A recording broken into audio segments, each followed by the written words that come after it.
prepared for questions. Ibtisam. Thank you. My name is Ibtisam Azim, Al-Arab Al-Jadid newspaper. I have two questions. In your remarks today, you talked about accountability. Remarks to the fourth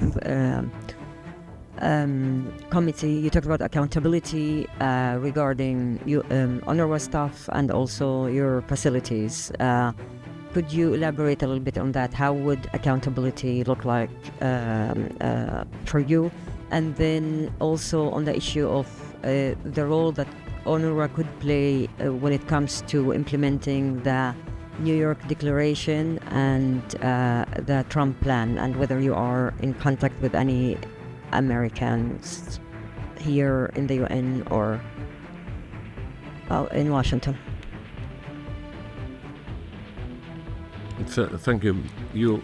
I mentioned this morning, but I mentioned many times about the need of accountability. I think we have seen that the UN has been blatantly disregarded during the last 2 years.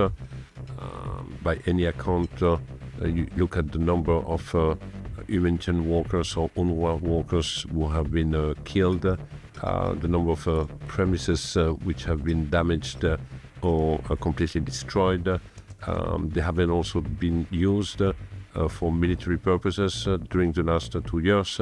So yes, we need accountability. Now, over the last 2 years, it was very difficult, to assess and to be on the ground and to do fact-finding. I'm not saying that the conditions are fully met today, but this is something we have to keep in our radar. We need accountability when it comes to the UN, on the which form. There are various instruments. The starting point could be at least a type of a board of inquiry. That's what happened already in the past. This is more a kind of administrative type of inquiry. And more broadly, I think, if we want to promote any lasting peace, I don't believe that we will succeed if we are not going through a delivery of justice and healing. And we need at one point find ways to recognize the scope of the atrocities which have been committed. So my answer this morning was that indeed we need to define the best shape of accountability. One is related to UNRWA and to the United Nations, for which I don't know yet what the answer would be, but most likely we might wish to start with a board of inquiry. Now, when it comes to the New York Declaration or the 20-point plan of President Trump, I believe that an agency like ours can deliver in the primary expectation that the community and the population will have. Today, of course, everything is a priority, but we, as a service-oriented, focused agency, we can deliver our share when it comes to the broader public health and the education. And if you cannot ensure a minimum of public health, and public health is not just consultation in primary health center, but it's also waste management, some municipal services, access to clean water, preventing communicable disease, and so on. That's a focus where we, as civil servant-like expertise or workers that we have, can deliver our share. And the second one is definitely education. Later on, and this was also a question being asked this morning, is what role can the agency play in building up future capacity of a Palestinian institution? And I do believe that in our area of focus, the agency indeed has to work hand in hand with our PA counterpart to make sure that we are building up, in fact, this capacity in the future. And that would be our contribution, in fact, to any efforts of stabilization. Sorry, I'm not translating everything. That's we are in touch with CMCC, the operational coordination body, which has now been in place. Farnoosh? Thank you, Farnoosh Amiri with the Associated Press. My question is also related to Ibtisam's. The Secretary of State of the U.S. has said that UNRWA will play no role in the future of delivering aid in Gaza as part of President Donald Trump's plan. Given what you just said, it doesn't seem like that is what UNRWA is doing right now. You said you're mostly focused on education and public health.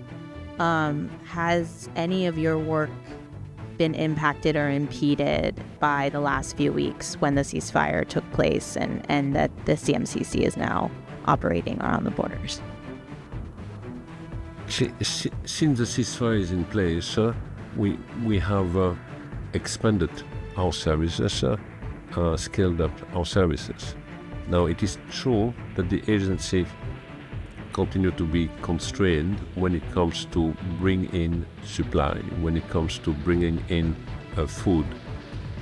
But I keep reminding colleagues, an humanitarian response is not just food distribution. If you want to address even the hunger and the despair in Gaza, it's not just through food distribution. It's a comprehensive response, and as an agency, we can focus on services. Services being, again, primary healthcare, being waste management, psychosocial support, access to clean water, some municipal services where we might repair pumps and canalization on the ground. So these are the kind of activities the agency is primarily focusing on.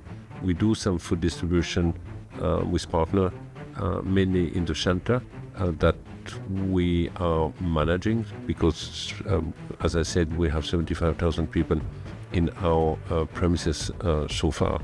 So that's really the focus the agency is having now.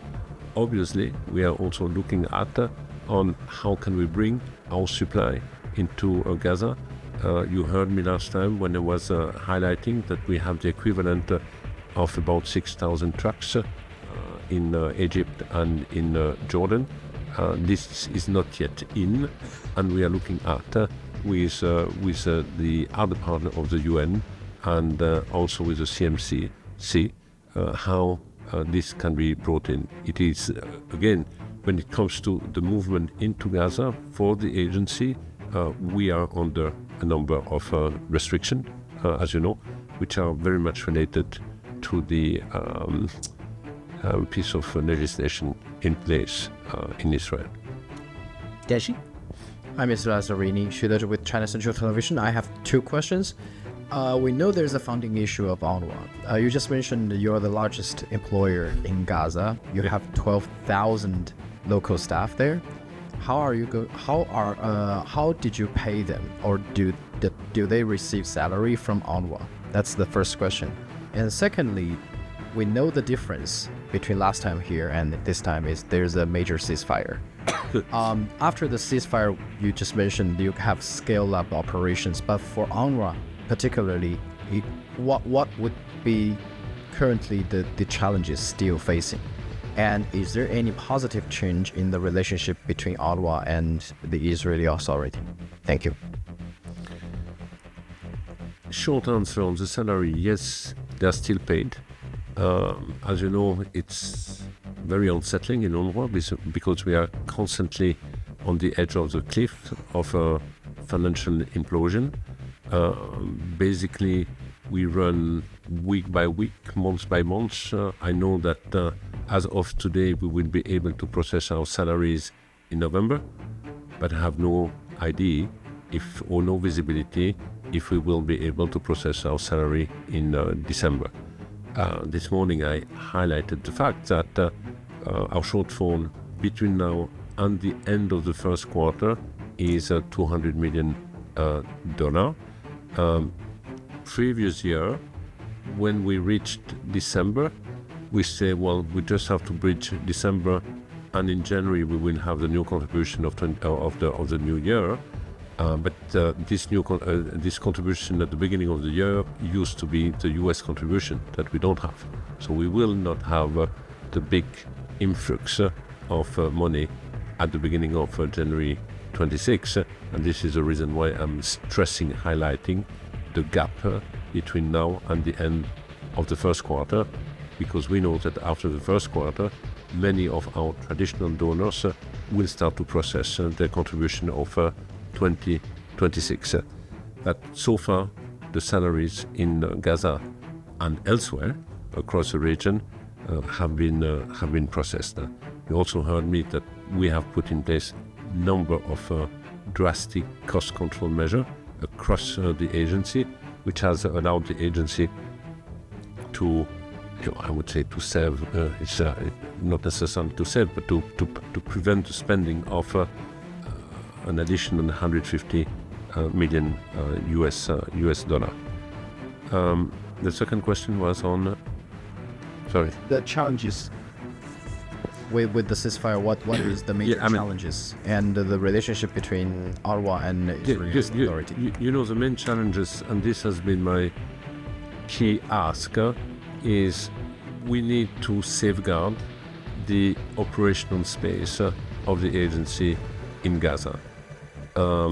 That's challenge number one, to acknowledge that the agency is a vital key partner, an invaluable asset for the international community to make to help to consolidate the ceasefire and to be part of a successful recovery. I think that common understanding is absolutely key.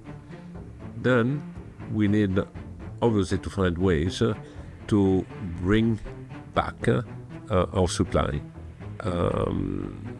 either through partners or directly through UNRWA, but at least the supply has to come in. And I would say in an ideal world to bring back the international staff, which is not yet back in Gaza. Now, do I have indication we will go there? No, I don't have any indication for the time being, but this should be the aim of the agency now. Frank. Frank Uziardo, TRT World. Thank you for doing this press conference. I want to do a little bit of a reality check here. How long have you been doing your job presently? See, my job? Yes. How long have you been in your position? I had 2 mandates. I'm ending in March, so it will be 6 years. Okay. So going back to the beginning and coming up to the present situation right now, what makes you think that the Israelis are going to hold up their end of the bargain in the ceasefire? What makes you think they're going to really cooperate in the long run here? The first thing is there is no bill which prevents the agency to operate in the occupied Palestinian territory. You have one bill talking about East Jerusalem, because it talks about the sovereign territory of the State of Israel, and the State of Israel consider East Jerusalem as being part of the sovereign state.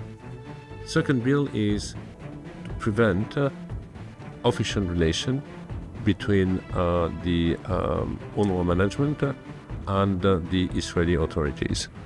And as a consequence, we have international staff whose visa have not been processed because you cannot have this relation. But it does not prevent our staff in the West Bank to run schools and to run health centers. They are active. We are on a daily contact with the COGAT when it comes to the West Bank. And then when it comes to Gaza, our 12,000 staff anyway are part of the community. They are nurses, doctors, teachers, and these nurses, doctors, teachers, being with the community, will continue to act as nurses, teachers, engineers, or else. So that's a reality. Even if I am not authorized to cross, even if I cannot send a truck with food, they will continue to provide these services to the population. the best election, but basically, What you said earlier about you wanted to correct misinformation or disinformation being put out by the Israelis, isn't that kind of an indication that they're not going to cooperate on a lot of other fronts with regards to your agency and access and cooperation down the line? It might be an indication of lack of cooperation, but first we will see in the coming days or week, possible adoption of a resolution of the Security Council. It will need to be operationalized. At a given point, you will also have the opening of the crossing of Rafah. So there can be different ways to address some of the constraints we are confronted with. When we talk about coordination mechanism now to enter, in the future, or at least for some time, you will have the CMCC. So we have to look at all these pieces being put in place, but ultimately the message here is we need to keep this space to make sure that those who have the expertise, the manpower, and the community trust be able to provide the services that anyone wants to see to be delivered to the population. And my point before was to say there is a build-up perception that we are not active at all, and the reality is far from being the case. Thank you. Sam? Thank you, Mr. Lazzarini. Islam Doğru from Anadolu Agency. At the fourth committee, you warned the UNRWA may not sustain operations beyond early 2026. If new funding doesn't materialize, what critical services or regions may be the first to face shutdowns? Yeah, we have the mandate by the General Assembly to provide critical services to any Palestinian refugee across the region, being in Gaza, West Bank, Jordan, Syria, and Lebanon. So it's not up to the agency to say we will shut down Lebanon or Syria or Jordan or West Bank or Gaza. If we are in a situation where we have no resource anymore, we might have to go back to the GA and ask, what do you want us to prioritize? Ultimately, as an agency, we have done everything possible to put in place efficiency measure, cost control, which has become austerity, which is even now impacting sometimes the quality of the services. I don't think we can go much further. Now, I still believe that what the agency is asking for and the shortfall we are confronted with is addressable. If I listen all the statement of the member states, so now we are also on the eve of a mandate renewal, my call is don't just rubber stamp the renewal of the mandate, but make sure that it is accompanied by genuine support, commitment, and resource to make sure that the agency be in a position to fulfill the mandate. So we have been in this unsettling situation now for some time. Against all the odds, we have succeeded to navigate, but I think it's time now to become a predictable partner for the foreseeable future, and especially now in this journey, which I hope will lead to a consolidated ceasefire, to recovery, to stabilization, and to the next phase. Bisa? Going to pass one. Thank you, Mr. Lazzarini, for all the work you do. I'm Mona with Al-Quds Al-Arabi. My question is regarding children's education. After 3 years of no access to education, children in Gaza are still deprived of the right to education. We already know that UNRWA provided about 300,000 psychosocial sessions and nearly 42,000 learning activities in temporary spaces, but unfortunately the trauma and the hunger persist. So my question is, how is UNRWA planning to integrate psychological recovery and nutrition support in its education response to ensure that children in Gaza are not only returning to classrooms, but they are ready and able to truly learn? And thank you. Yes, thank you. You know, it would take time. It would be a long process.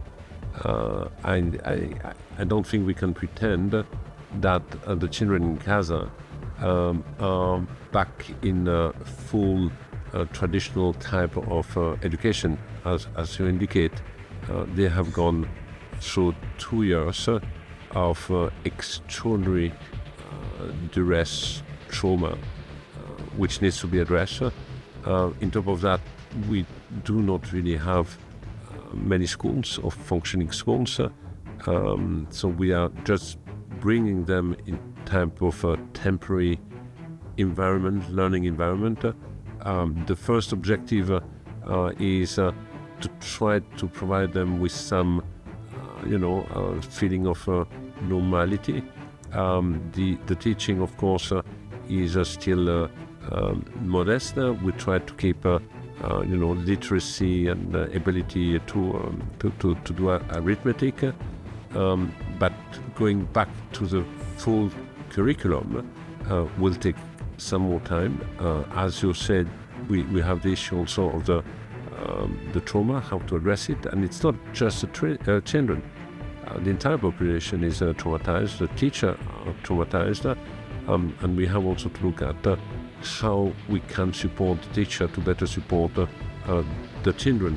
But we will have a gradual approach. I think what's important is to show that we prioritize education. I said many times, education is the only thing which has never been taken away from the Palestinian. A lot has been taken away from the Palestinian, but not education. The education has remained the pride of the Palestinian, and we have to make sure that we restore this as a matter of priority. Sam again? Thank you again. You also mentioned at the committee that ICJ ruling on Israel obligation to lift restrictions on UNRWA's work. Given Israel's continued measure against the agency, what mechanism or pressure can actually ensure that compliance? Well, you know that this is advisory opinion. It's non-binding since it's an opinion, but it will become a legal reference. I hope that it will be a legal reference for a number of member states who would expect after that compliance.